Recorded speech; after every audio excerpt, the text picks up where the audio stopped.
Oh my God, what is happening to me? The sound of his slap echoed through the village like thunder before rain. Adeyemi's hand was still raised, his fingers trembling with rage, while his wife Folake crumpled to the dusty ground like a broken calabash. Blood trickled from the corner of her mouth, mixing with tears that had long stopped meaning anything. The marketplace had gone silent. Women clutched their wrappers. Men looked away. Children peeked from behind their mothers' legs, their eyes wide with the kind of fear that plants seeds in the soul. "You burnt my food." Adeyemi's voice was a roar that shook the morning air. "Useless woman, my mother warned me about you." Folake didn't speak. She had learned long ago that words were kindling to his fire. She simply gathered herself from the ground, her wrapper torn, her dignity scattered like grains of rice in the sand. She could feel their eyes, the pitying glances, the whispered prayers, the silent judgment that always landed on her shoulders, never his. "Why does she stay?" someone muttered. "What did she do to anger him so?" another voice wondered. Adeyemi grabbed the clay pot of water she'd been carrying and smashed it against the ground. Water spread across the earth like spilled tears, soaking into the soil that had witnessed this scene too many times before. He stood over her, his chest heaving, his eyes wild with a cruelty that had become his second skin. "Get up and go to the river, fetch more water, and this time don't take all day gossiping with those useless women." Folake's body ached, not just from today's beating, but from yesterday's and the day before, and all the days that blurred together into one long nightmare. Her ribs remembered his kicks, her arms remembered his grip, her spirit remembered when she used to laugh. She pulled herself up, dust clinging to her torn wrapper, and began the long walk to the sacred river. Behind her, she heard Adeyemi's laughter as he joked with the other men, the violence already forgotten by him forever carved into her. The sun was merciless overhead, but Folake welcomed its burn. At least the sun's pain was honest. At least the sun touched everyone the same. When she reached the riverbank, she collapsed onto her knees and let the sobs come, deep, wrenching sounds that seemed to rise from the very bottom of her belly. The river whispered its ancient song, and for a moment, Folake wished she could simply walk into its depths and let the water carry her away to wherever rivers go. "Please," she whispered to no one and everyone, "please, let this end." The river's surface shimmered, and somewhere in its depths, something listened. What happens next will change everything. If you want to see justice served in ways you've never imagined, subscribe now, because this story is about to take a turn that will shake you to your core. Adeyemi stumbled home that evening, his belly full of palm wine and his head swimming with the praise of other men who feared him. Power, he had learned, was the only language worth speaking. His father had taught him that a man who couldn't control his household was no man at all. He found his compound quiet. Too quiet. Folake should have been cooking, should have been moving around preparing his evening meal. Instead, she sat by the cooking fire, staring into the flames with eyes that looked like empty wells. "Where is my food?" he demanded. "It's ready," she said softly, pointing to the covered pot. He grunted and sat down, watching her serve him with shaking hands. Good. She should shake. She should fear. That's how a wife learns respect. He ate in silence, and when he finished, he didn't thank her. Thanks were for equals, and she was not his equal. That night, he fell onto his mat and sleep claimed him quickly, the deep, careless sleep of a man who has never questioned his own actions. The palm wine made his dreams thick and strange. He dreamed of water, of rivers that spoke with women's voices, of hands reaching up from depths he couldn't measure. When Adeyemi opened his eyes the next morning, the world had shifted. No, he had shifted. The first thing he noticed was the weight on his chest. He looked down and screamed, a high, unfamiliar sound that came from a throat that wasn't his. Breasts. He had breasts. His hands flew to his face, feeling soft cheeks, full lips, the delicate bone structure he had struck so many times. No. He scrambled to his feet and his wrapper, Folake's wrapper, fell to his ankles. The body was hers. Every curve, every scar he had given her, every mark of his violence now carved into his own flesh. He could feel the ache in the ribs he'd broken 3 moons ago, the throb in the arm he'd twisted last week, the constant dull pain that was Folake's daily companion.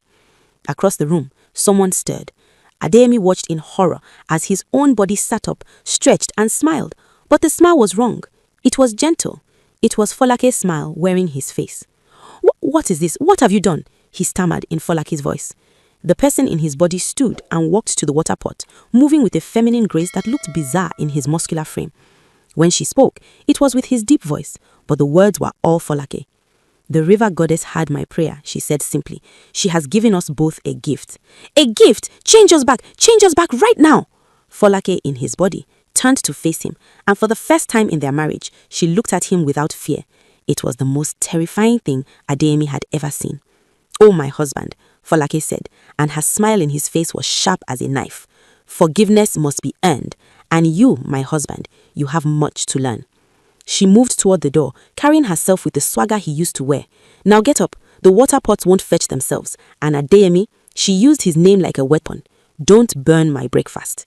The door closed behind her, and Adeyemi stood in the empty room, trapped in the body he had brutalized, facing a day he could never have imagined. The clay pot was heavier than Adeyemi remembered, or perhaps Folake's arms were weaker than his had been, weak from malnutrition, from exhaustion, from carrying burdens both visible and invisible.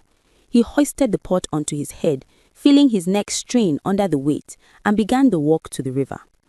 Every step was agony. The wrapper kept slipping. Her breasts ached from having no proper support. The morning sun beat down on skin that felt thinner, more vulnerable somehow. And the eyes, God, the eyes that followed him were different now. "Hey, Folake," one of the village men called out, laughing. "Why are you walking like a confused goat this morning?" Another man grabbed his arm as he passed. "Come here, let me talk to you." Adeyemi yanked away, his heart racing. "Don't touch me." Since when do you talk back?" The man's face darkened. "Is it because your husband is not here? Should I teach you manners?" Fear flooded through Adeyemi's body. Folake's fear. The fear he had planted and watered for years. He mumbled an apology and hurried away, feeling the man's laughter chase him down the path. His hands were shaking. His breath came too fast. Is this what she felt every day? At the river, the women clustered together, washing clothes and filling pots. When they saw him, their chatter died down to whispers. "See how she carries herself today, like she doesn't know what shame is. I heard Adeyemi beat her in the market yesterday. What did she do this time?" Adeyemi wanted to scream at them. "I did nothing. It was never about what she did. It was about what I am." But the words stuck in his throat because he had always known that he was the monster in this story. He bent to fill the pot, and his back screamed in protest. How many times had Folake made this journey? Twice a day? 3 times? How many miles had these feet walked while his feet rested? How many pounds had these arms carried while his arms swung free? The water sloshed as he lifted the pot. Too full. He'd filled it too full. Water spilled down his wrapper, cold and shocking. He tried to adjust it, but his arms buckled. The pot crashed to the ground, shattering into pieces. Silence fell over the river. "Folake broke her pot," someone said, and the words carried the weight of judgment. Broken pots meant wasted clay, wasted water, wasted time. It meant punishment. Adeyemi's stomach dropped. Punishment. He knew what that meant. He had been the one who... "Adeyemi will be angry," a woman said, her voice mixing pity with satisfaction. Very, very angry. He gathered the broken pieces with trembling hands, cutting his finger on a sharp edge. Blood welled up, and he watched it drip, remembering all the times he'd seen Folake's blood and felt nothing. The walk home was a funeral march. Each step brought him closer to the rage he knew so well, except now he would be on the receiving end. When he entered the compound, Folake was sitting under the mango tree, sharpening a machete. She looked up at him with his own eyes, saw the broken pot pieces, and her face, his face, went dark. "You broke the pot. It was an accident. Accident?" Folake's laugh was bitter. "Do you think I care about accidents? Do you think excuses fill water pots?" She moved toward him, and Adeyemi backed away, his heart hammering. Please, Folake, I'm sorry. I didn't mean..." "Sorry?" Folake's laugh was bitter. "How many times did I say sorry to you? How many times did I beg?" She raised her hand, his hand, and Adeyemi flinched, his arms coming up to protect his face in a gesture he'd seen 1,000 times but never understood. He waited for the blow. It didn't come. Instead, Folake lowered her hand slowly. Go inside, she said quietly. Cook the afternoon meal. And Adeyemi, don't burn it. Adeyemi stumbled into the house, his whole body shaking. Behind him, he heard Folake sit back down, the sound of the machete against stone resuming its rhythmic scrape. The lesson has only just begun. 3 weeks passed like 3 lifetimes. Adeyemi learnt the geography of pain, the way his lower back screamed after hours bent over the grinding stone, the blisters that bloomed on his palms from pounding yam, the burns from cooking fires that seemed to reach for him with hungry fingers. He learned that Folake's body was a map of exhaustion, with no country called rest. But the physical pain was nothing compared to the rest. Folake, why is this soup watery? Folake asked one evening, her voice, his voice, cold as river stones. I used the ingredients we had, there wasn't much. Excuses, pour the soup onto the ground, cook it again. Adeyemi watched his evening's work soak into the earth and felt something break inside his chest. This was what he had done, this exact thing. He had poured out her effort, her care, her hours of work because he could. Because power without mercy is just cruelty wearing a crown. He cooked the soup again, his hands shaking with hunger and exhaustion. When he finally ate, it was the leftovers from Folake's plate. Cold, meager, the scraps he used to leave her. The village whispered. They always whispered. Folake looks sick these days. She's getting thinner. Did you see the way Adeyemi treats her now? Even worse than before. But no one intervened. No one ever intervened. Women were property that could be damaged, and as long as the damage wasn't too visible, the world turned its face away. One night, as Adeyemi lay on his mat, the thin, uncomfortable mat, while Folake slept on the good one, he heard himself crying. Soft, silent tears that he'd never allowed himself before, because men don't cry. But this body knew how to cry. This body had been crying for years. Folake, he whispered into the darkness, please, I understand now. I understand everything. Please forgive me. From across the room came her voice, quiet and thoughtful. Do you? Do you really understand? Or do you just want the pain to stop? Both, he admitted, because lies felt impossible now. Both. I'm sorry. I'm so sorry. Sorry for what you did, or sorry you got caught in the consequences? Adeyemi thought about this, really thought about it. In his old body, in his old life, he would have said whatever words would get him what he wanted. But here, trapped in the evidence of his own cruelty, the truth felt like the only thing he had left. I'm sorry for what I became, he said finally. I'm sorry I thought strength meant violence. I'm sorry I mistook fear for respect. I'm sorry I never saw you as human, as fully human as myself. I'm sorry I took a woman who loved me and turned her into a thing that flinched. Silence stretched between them like the river. I can't give you back those years, Adeyemi continued, his voice breaking. I can't unfeel the fear I put in your bones. I can't unknow what I taught our neighbors about how a man treats his wife. But if you give me back my body, I swear on every ancestor and every god, I will spend the rest of my life trying to be worthy of your forgiveness. More silence. Then, quietly. And if I choose not to forgive you? The question hung in the air like smoke. Adeyemi felt something shift inside him, a strange acceptance, bitter as unripe fruit, but honest. Then, he said, I will live in this body, and I will learn to live with what I deserve. Morning came grey and heavy with rain. Folake sat up and looked at him for a long time. Adeyemi could see thoughts moving behind his own eyes, see how weighing scales he couldn't measure. The goddess said, I must forgive you to break the spell, but she never said when. Adeyemi's heart sank. What are you saying? I'm saying that forgiveness is not a door that opens just because someone knocks. It's a seed that grows only in soil that's ready. She stood and walked to the doorway, looking out at the rain. You hurt me for years, Adeyemi, years, and now you've suffered for weeks and think that's balance? 6 months had passed since the morning Adeyemi woke up in his wife's body. 6 months of water carrying, of cooking, of bowing, of swallowing words, of feeling small, of understanding what it meant to live as prey in a world full of predators. The rainy season had come and gone. So had the harvest. Adeyemi's hands, Folake's hands, had planted and reaped, had woven and cleaned, had worked until they bled, and then worked some more.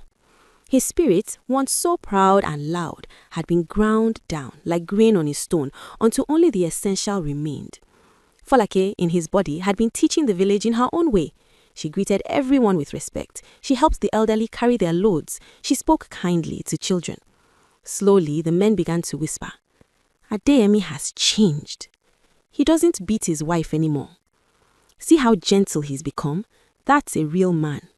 The irony was sharp enough to draw blood, but Folake just smiled. One evening, she came home and found Adeyemi collapsed by the fire, too exhausted to move. The meal was cooked, but he hadn't served it. He simply had nothing left. She looked at him, and for the first time in months, something softened in her expression. Get up, she said gently. Let's go to the river. Adeyemi followed her through the darkness, his legs trembling with fatigue. The sacred river glowed under the moonlight, its surface smooth as silk.